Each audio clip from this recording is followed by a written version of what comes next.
تلنگانہ بن گئی آگ کی بھٹی، ڈسٹرکٹ جگتیال، نظام آباد اور آصف آباد میں سورج نے آگ برسا دی۔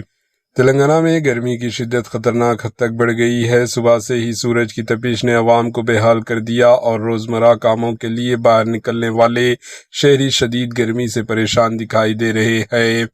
محکمہ موسمیات کے مطابق ہفتے کے روز آصف آباد ڈسٹرکٹ کے گاؤں میں سب سے زیادہ 44.6 ڈگری سینٹی گریڈ درجہ حرارت ریکارڈ کیا گیا۔ اسی طرح نظام آباد کے منڈورو میں 44.5 ڈگری اور جگتیال ضلع کے انڈلا پلی میں 44.4 ڈگری درجہ حرارت ریکارڈ ہوا۔